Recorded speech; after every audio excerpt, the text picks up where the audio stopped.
வணக்கம் நண்பர்களே. Previous year questions நம்ம பார்க்க போகிறோம். இதில் பாலிட்டி ஏற்கனவே குரூப் 1ஓடது பார்த்தோம், 25 கொஸ்டின் கேட்டிருந்தாங்கன்னு சொல்லிட்டு. இப்போ நம்ம பார்க்க போகிறது கம்பைன்டு டெக்னிக்கல் சர்வீஸ் குரூப் 1க்கு அப்புறமா நடந்த எக்ஸாம் இது. இதில் 8 கொஸ்டின் கேட்டிருக்காங்க. இப்போ இருக்கிற நம்ம பேட்டர்னில் பார்த்தோம்னா குரூப் 2 குரூப் 4லையும் 15 கொஸ்டின் கேட்பாங்க. சரியா? ஸோ இப்போ 8 கொஸ்டின்னா அவங்க 8 கொஸ்டின் என்னென்ன இதுலேருந்து பிக் பண்ணியிருக்காங்க அப்படிங்கிறத நம்ம பார்ப்போம். அதோட எக்ஸ்ப்ளனேஷன் பார்ப்போம். முடிஞ்ச வரைக்கும் எல்லா கொஸ்டினையுமே டிஸ்கஸ் பண்ணிடுறேன் நான். ரெகுலராக பாருங்கள். ஃபர்ஸ்ட் கொஸ்டின் பார்த்தோம்னா அனைத்துலக மனித உரிமைகள் பிரகடனம். So universal declaration of human rights UDHR அப்படிங்கிறது மனித உரிமைகளுடைய முக்கியத்துவம். செகண்ட் வேர்ல்டு வார்க்கு அப்புறம் ஹிட்லர் மாதிரி ஒருத்தன் மனுஷங்களை மதிக்கவே இல்லை, அவன் பாட்டி கொன்று குமிச்சான். அவன் எவ்வளோ பேரை கொன்னான் அப்படிங்கிறத டன் கணக்கில் முடி செருப்பு மட்டுமே வச்சே நம்மளால் எஸ்டிமேட் பண்ண முடிஞ்சது.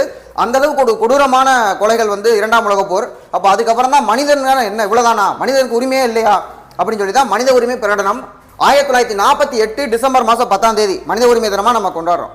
டிசம்பர் 10. இதை யார் ஏற்றுக்கொண்ட அமைப்பு எதுன்னு கேட்குறாங்க. ஐக்கிய நாடுகள் சபை, யுஎன்ஓ. 1945 அக்டோபர் 24 ஐநா தினம் சொல்லுவோம். ஸோ அந்த ஐநா சபை தான் ஏற்றுக்கிட்டாங்க. அடுத்த கொஸ்டின் பாருங்க. அடுத்த கொஸ்டின் ஜுடிஷியல் ரிவ்யூ. போன குரூப் 1லேயே நம்ம ஜுடிஷியல் ரிவ்யூ பார்த்துருந்தோம். இன்னொரு தடவை சொல்கிறேன், இதில் என்ன கேட்டிருக்காங்கன்னு பார்ப்போம். நம்ம நீதி புனராய்வு தேவையின் தொடர்பான தவறான காரணம் என்னன்னு கேட்குறாங்க. அப்போ இதில் ஜுடிஷியல் ரிவ்யூவுக்கு சரியானது மட்டும்தான் இருக்கணும், தவறானது இருந்தால் நம்ம பிக் பண்ணணும் அதில். சரியா? நீதி புனராய்வுனா என்ன அப்படின்னு பார்த்தோம்னா எங்கேயுமே டைரெக்டாக நீதி புனராய்வுன்னு அரசியலமைப்பில் கொடுக்கவே கிடையாது. இதுதான் ஜுடிஷியல் ரிவ்யூன்னு அவங்க சொல்லலை. ஆனால் நம்ம என்ன எடுத்துக்கிறோம் அப்படின்னம்னா, எந்த ஒரு சட்டம் அரசியலமைப்பை மீறுகிறதோ அந்த சட்டம் செல்லாது.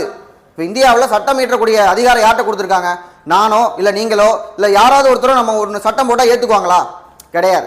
சட்டம் போடணும் அப்படின்னா மாநில சட்டமன்றம் இருக்கு, இந்தியாவிற்கு பாராளுமன்றம் இருக்கு. இவங்க மட்டும் தான் சட்டம் போட முடியும். இவங்க போடக்கூடிய சட்டம் கூட ஒரு வரம்புக்கு உட்பட்டு இருக்கணும். இவங்களுக்கு வானளாவிய அதிகாரம் இருக்கா? நாளைக்கே தலைகீழாகத்தான் நடக்க வேண்டும், சட்டம் போட்டால் செல்லுமா? செல்லாது.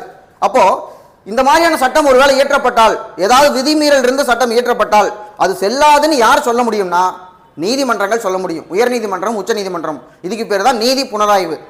அப்போ அதை வச்சு நம்ம பார்க்கலாம். ஃபர்ஸ்ட் பாயிண்ட் என்ன கொடுத்துருக்காங்க? அரசமைப்பே அனைத்திற்கும் மேலானது என்ற கொள்கையை உயர்த்தி பிடிக்க. அரசமைப்பு தான் மேலானது. இப்போ பாராளுமன்றமோ மாநில சட்டமன்றமோ ஒரு சட்டம் போடுறாங்க, இதைத்தான் நீங்கள் கட்டாயமாக பண்ணணும்னா உங்களை உருவாக்குனதே அரசியலமைப்பு தாங்க. அப்போ அரசியலமைப்பு தானே பாராளுமன்றத்தை உருவாக்கி இருக்கு. அப்போ அரசியலமைப்பே மேலானது. அரசியலமைப்பு தான் நமக்கு அடிப்படை உரிமைகளை வழங்கியுள்ளது. அந்த அரசியலமைப்பு தான் பாராளுமன்றத்தையும் மாநில சட்டமன்றத்தையும் உருவாக்கியுள்ளது. அப்போ இது ஃபர்ஸ்ட் பாயிண்ட் சரியான ஒன்று. அடுத்து, to maintain federal ஈக்குலிபிரம்.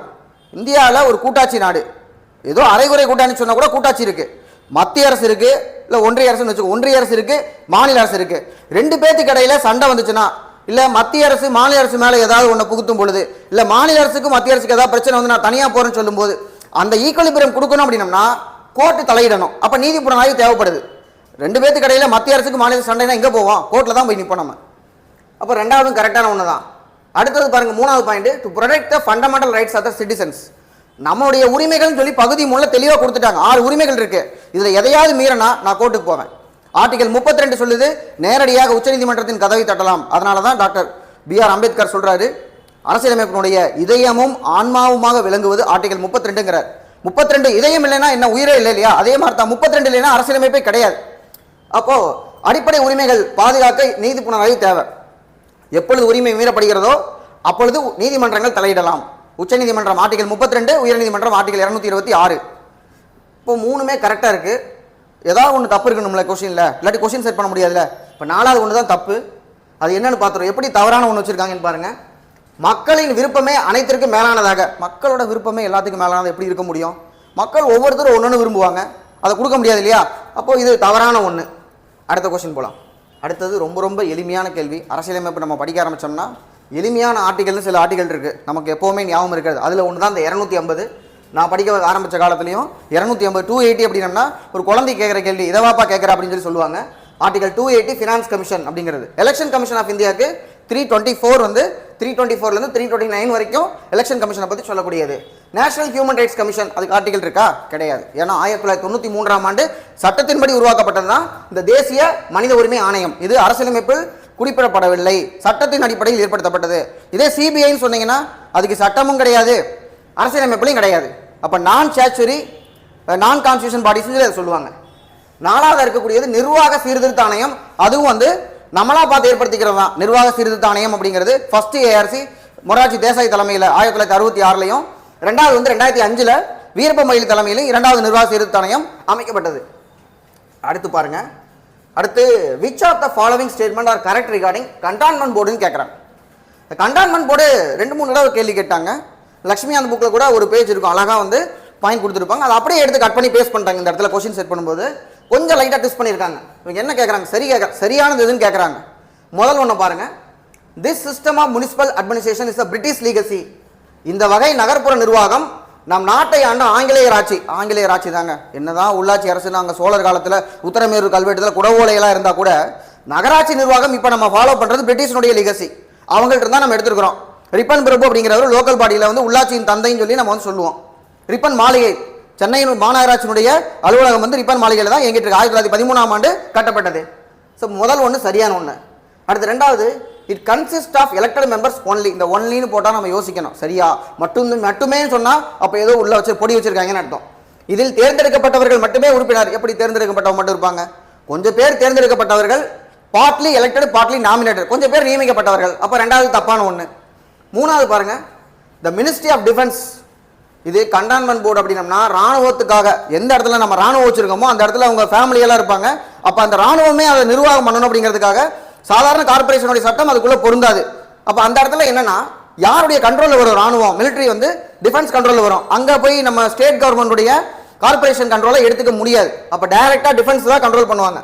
So defence பாதுகாப்புத்துறை மத்திய பாதுகாப்பு அமைச்சகத்தின் நேரடி நிர்வாக கட்டுப்பாடு சரியான ஒன்று. அடுத்து நாலாவது பாருங்க, வாரியத்தின் செயலதிகாரியை இதன் தலைவரை நியமிக்கிறார். இப்போ இங்கிலீஷில் பார்த்தோம்னா the executive officer of the board is appointed by the president of the board ன்னு இருக்கு. இந்த இடத்துல அழகா என்ன இருக்கும்னா பிரசிடென்ட் ஆஃப் இந்தியான்னு இருக்கும். அப்போ இந்தியாவை கட் பண்ணிட்டு போர்டுன்னு போட்டு இந்த கொஸ்டினை தப்பாக்கிட்டாங்க. சரியா? அப்போ 1, 4 எது பார்த்தோம்னா 1, 3 சரி, 1வது சரி, 3வது சரி, 2வது தப்பு. ஏன்னா எலெக்டட் மெம்பர்ஸ் ஒன்லின்னு சொல்றாங்க, எலெக்டடும் இருக்காங்க, நாமினேட்டடும் இருக்காங்க. 2வது தவறான ஒன்று. 4வது தவறு, ஏன்னா பிரசிடென்ட் ஆஃப் இந்தியான்னு வரணும், இங்கே பிரசிடென்ட் ஆஃப் த போர்டுன்னு போட்டதுனால இது தவறான ஒன்று. சரியா? அடுத்த கேள்வி பாருங்க. அடுத்து குடியரசுத் தலைவருடைய ஆர்டர் மட்டும்தான் இதில் நமக்கு தெரிஞ்சிருக்க வேண்டியது. பொறுப்புகளை கேட்டாங்க, அதனால ஈஸியாக நம்ம ஆன்சர் பண்ணிடலாம். அந்த பிரசிடென்ட் பிரைம் மினிஸ்டர் கண்டிப்பாக நம்ம படித்து வச்சுக்கணும். யார் முதல்ல, யார் கடைசியில், நடுவில் யார் இருக்கான ஒரு ஆர்டர் நம்ம தெரிஞ்சுக்கலாம். ஃபக்ருதீன் அலி அகமது அப்படின்னம்னா இவரை பற்றி நம்ம வரலாறுல எங்கே படிப்போம்னா 1975ல் எமர்ஜென்சி டிக்ளேர் பண்ணும்போது இவர் தான் பிரசிடென்ட் ஆஃப் இந்தியா வந்திருக்காரு. ஏன்னா அந்த எமர்ஜென்சி ஆர்டிகல் 352ல் இன்டர்னல் டிஸ்டர்பன்ஸ், உள்நாட்டு கலவரம் என்ற காரணத்திற்காக கொண்டு வரப்பட்டது.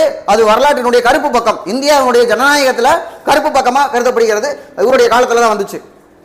அடுத்து விவி கிரியை பொறுத்த வரைக்கும் முதல்ல ஒரு எதிர்கட்சி, அதாவது ஆளுங்கட்சி இல்லாமல் வந்த இண்டிபெண்டன்ட் கேண்டிடேட் இவர் விவி கிரி. இண்டிபெண்டன்ட் கேண்டிடேட் ஜெயிக்க முடியுமா? ஒருத்தர் குடியரசுத் தலைவராக வரணும்னா ஆளுங்கட்சி யாரை கை காட்டுதோ அவர் தான் வர முடியும். ஆனால் இவர் விதிவிலக்கு. விவி கிரி அவர் ஆளுங்கட்சி கிடையாது, சுயேட்சையாளர்னு ஜெயிச்சவர். அடுத்து ஜாகிர் ஹுசைன் முதல் முஸ்லீம் பிரசிடென்ட், இவர் தான் 3வது பிரசிடென்ட். சரியா? 4வது விவி கிரி, 5வது ஃபக்ருதீன் அலி அகமது, 6வது நீலம் சஞ்சீவ் ரெட்டி. நீலம் சஞ்சீவ் ரெட்டிக்கு ஒரு கொஸ்டின் என்னன்னு பார்த்தோம்னா, ஃபர்ஸ்ட் அன்னபோஸ்ட், யாருமே எதிர்த்து நிக்கல, அன்னபோஸ்டா நின்று ஜெயிச்சவர் நீலம் சஞ்சீவ் ரெட்டி. சரியா? அடுத்த கொஸ்டின் பாருங்க. அடுத்து ஒரு அமெண்ட்மெண்ட் கேட்டிருக்காங்க. அமெண்ட்மெண்ட்ல ஆப்ஷனை பாருங்களேன், 44, 42, 86 இதெல்லாம் கேட்டு கேட்டு கேட்டு கேட்டு புளிச்சு போன அமெண்ட்மெண்ட்ஸ் நிறைய கேட்டிருக்காங்க. ஏன்னா 44th அமெண்ட்மெண்ட்னா சொத்துரிமை நீக்கப்பட்டது. 42 அப்படின்னா குட்டி அரசியலமைப்பு, மினி கான்ஸ்டியூஷன், குறு அரசியலமைப்புன்னு பாக்ஸ்ல போட்டு கொடுத்துருப்பாங்க ஸ்கூல் புக்லயே. ஏன்னா அரசியலமைப்பு புத்தகத்தை ஒதுக்கி வச்சுட்டு இன்னொரு அரசியலமைப்பு எழுதின மாதிரி இருக்கும் 42வது சட்ட திருத்தம். ரைட்? அப்ப இது இல்லாம இருக்கு 97வது. என்ன கேள்வின்னு அதுக்கப்புறம் பாருங்க. கூட்டுறவு சங்கங்களை பற்றிய புதிய கொள்கை வழிமுறைகளை ஏற்படுத்திய அரசியல் சாசன திருத்த சட்டம். கூட்டுறவு சங்கம் அப்படிங்கிறதுக்கு அரசியலமைப்பில் அந்தஸ்து கொடுக்கப்பட்டது 97th அமெண்ட்மெண்ட் 2011. 86வது பார்த்தோம்னா நமக்கு அடிக்கடி பலமுறை கேட்கப்பட்டது 6 முதல் 14 வயதுக்கு உட்பட்ட குழந்தைகளுக்கு இலவச மற்றும் கட்டாய கல்வி அப்படிங்கிறது ஆர்டிகல் 21A இருக்கக்கூடியது 86th அமெண்ட்மெண்ட். சரியா? ஸோ இப்போ இது ஈஸியானது. அடுத்த கொஸ்டின் பாருங்க. கரெக்டாக அதே கேட்டாங்க. கல்வி உரிமை இந்திய அரசியலமைப்பின் இந்த சட்ட வகுப்பால் உத்தரவாதம் செய்யப்பட்டிருக்கிறது. எல்லா எக்ஸாம், ஒரு எக்ஸாம்ல இந்த கொஸ்டின் வந்துடும். ஆர்டிகல் 21A, ஆர்டிகல் 21A தான் கல்வி உரிமை. இன்னொன்று பாருங்க, இந்த 21ல் தான் ரைட் டு பிரைவசி அப்படிங்கிறது இருக்கு. ஆர்டிகல் 21ல் என்ன இருக்குன்னு பார்த்தோம்னா ரைட் டு பிரைவசி, அந்தரங்க உரிமைன்னு சொல்லுவாங்க. 2017ஆம் ஆண்டு புட்டாசாமி வழக்கில் உச்சநீதிமன்றம் என்ன சொல்லியிருக்காங்கன்னா ரைட் டு பிரைவசி என்பது அடிப்படை உரிமை அப்படின்னு சொல்லியிருக்காங்க. ஸோ பிரைவசி அப்படிங்கிறது நம்மளுடைய ஃபண்டமெண்டல் ரைட், ஆர்டிகல் 21 இருக்கக்கூடியது. 21A அமெண்ட்மெண்ட் இப்போ தான் சொன்ன 86th அமெண்ட்மெண்ட் 2002ஆம் ஆண்டு கல்விக்கு அடிப்படை உரிமை அப்படின்னு சொல்லி அந்தஸ்து வந்து கொடுக்கப்பட்டது. இதன் அடிப்படையில் 2009ஆம் ஆண்டு சட்டம் இப்போ கூட பேப்பர்ல எல்லாம் வந்திருக்கு, கரண்ட்ல இருக்கு. இந்த 8வது 5வது ஆல் பாஸ் அப்படிங்கிறது 2009 RTE ஆக்ட்ல தான் அந்த இது வருது, எல்லாத்தையுமே பாஸ் பண்ணணும் அப்படிங்கிறது. சரியா? இது எப்பொழுது நடைமுறைக்கு வந்துச்சுன்னா 2010 ஏப்ரல் மாதம் 1ஆம் தேதி நடைமுறைக்கு வந்தது, ரைட் டு எஜுகேஷன் ஆக்ட். அடுத்து இந்த ஆர்டிகலை பாருங்களேன், ஆர்டிகல் 22 அப்படிங்கிறது எதுக்குன்னு பார்த்தீங்கன்னா, ஆர்டிகல் 22 கைது செய்வதற்கு எதிரான உரிமை, கைது செய்வதற்கு எதிரான உரிமை. அடுத்த கொஸ்டின், இந்திய அரசமைப்பு முகவுரையின் மொழி மற்றும் லட்சியங்கள். இங்கிலீஷ்ல பாருங்க. Preamble of the Constitution of India is influenced borrowed from which of the following constitution? Language and idea.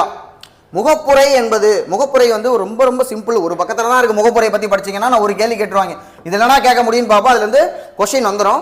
So we the people of இந்தியான்னு தொடங்கும், இந்திய மக்களாகிய நாங்கள்னு. சரியா? இப்போ இந்த முகப்புரையை பொறுத்த வரைக்கும் இதை வடிவமைத்தவர் டாக்டர் ஜவஹர்லால் நேரு, ஒட்டுமொத்த அரசியலமைப்பு எழுதினவர் டாக்டர் BR அம்பேத்கர். முகப்புரையை பொறுத்த வரைக்கும் ஜவஹர்லால் நேரு. எந்த நாட்டில இருந்து நம்ம எடுத்துக்கிட்டோம்னா USA இருந்து எடுத்துக்கிட்டோம், யுனைடெட் ஸ்டேட்ஸ் ஆஃப் அமெரிக்கால இருந்து எடுத்துக்கிட்டோம். ஸோ அந்த முகப்புரையில் இருக்கக்கூடிய கீவேர்ட்ஸ் ஒன்னொன்னும் அதை தான் இங்க கேட்குறாங்க. ஸோ முகப்புரைன்னு ஒன்று நம்ம எடுத்துக்கிட்ட நாடு அமெரிக்க ஐக்கிய நாடு.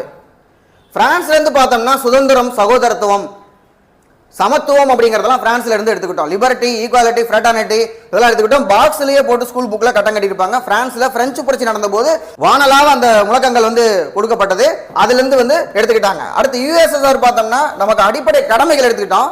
இன்னொன்று நீதி, ஜஸ்டிஸ் அப்படின்னு இருக்கும். Justice, social justice, economic justice, political justice, அந்த மாதிரி ஜஸ்டிஸை வந்து நம்ம எங்க இருந்து எடுத்துக்கிட்டோம்னா ரஷ்யால இருந்து நம்ம வந்து எடுத்துக்கிட்டோம். சரியா?